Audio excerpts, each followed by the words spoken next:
I am joined now by Mallory Newall. She is the research director of U.S. Public Affairs at Ipsos. She can talk about the poll results that we have been rolling out all week because she had a hand in getting it all together. Welcome. Very good to see you. Thanks for having me. I was really struck by how public safety in the polling for the mayor's race is really a clear preference. I mean, you know, you can fault polls one way or another, but that seemed pretty unmistakably clear that people think that public safety is the #1 issue. That's right. You know, I think since our last poll in August, there's been a shift in the issue dynamic and its impact on the race. We've gone from seeing COVID as the single most important issue to crime and public safety. That's both for all New Yorkers, but also the top issue that voters want the next mayor to address. There's been some reporting on how few public polls have been done in this race. Is it harder to do polling for a ranked choice voting race? I mean, I'm struck by the depth that it goes into, but it suggests to me that you have to have longer interviews when you do get a respondent.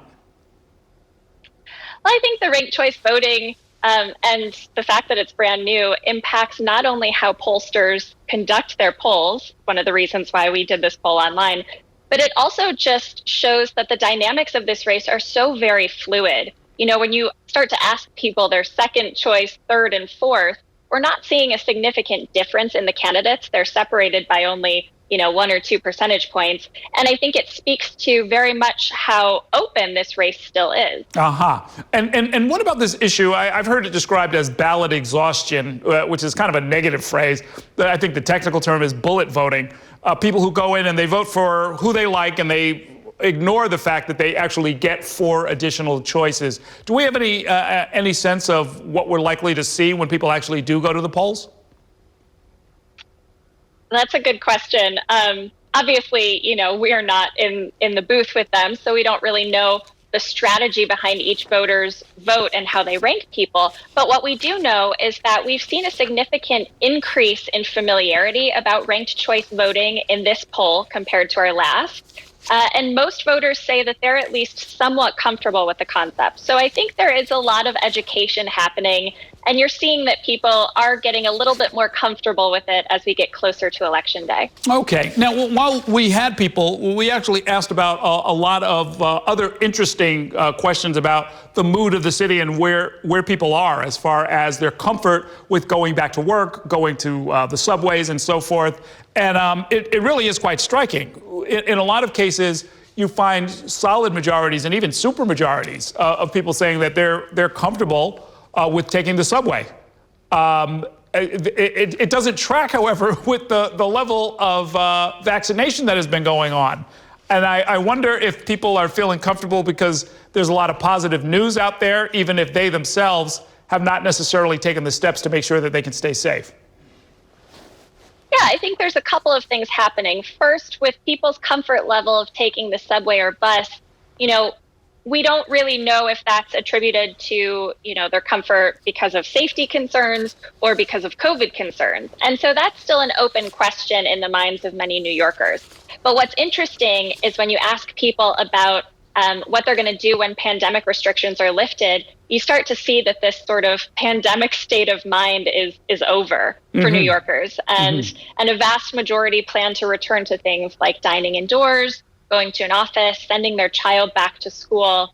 There's definitely, a shift in the mood. And I think that's why we've seen safety overtake COVID as the main issue concern right now. Yeah, the odd thing, though, Mallory, is when I go out into Midtown and when you travel around the city, there are still very few people compared with, regular usage taking the subway. There are very few people taking the buses. There are very few people in the offices and in the streets, frankly.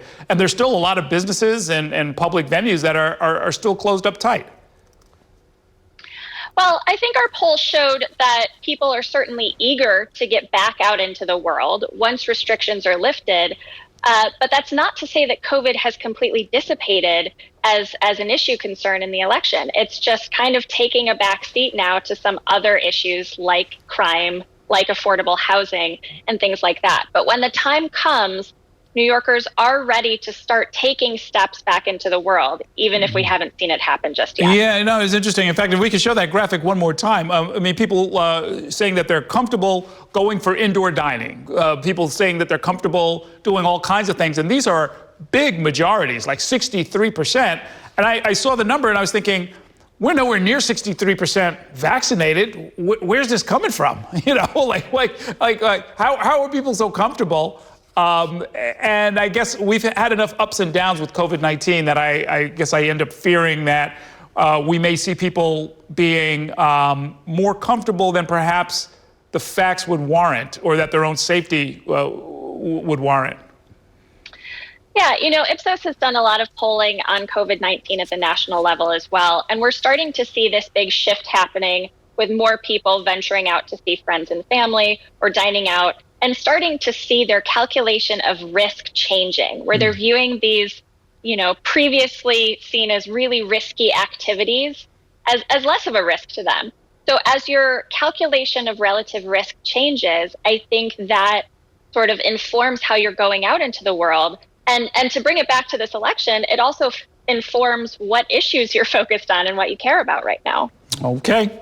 Well, thank you so much for that in-depth look at all of this. We're going to be digging more into the numbers throughout the rest of the week. Perhaps we'll chat again. Thanks a whole lot, Mallory Newall. Thanks for having me. You can see all of the poll results and new data that we're going to be releasing each day this week on the Spectrum News app or on our website, ny1.com.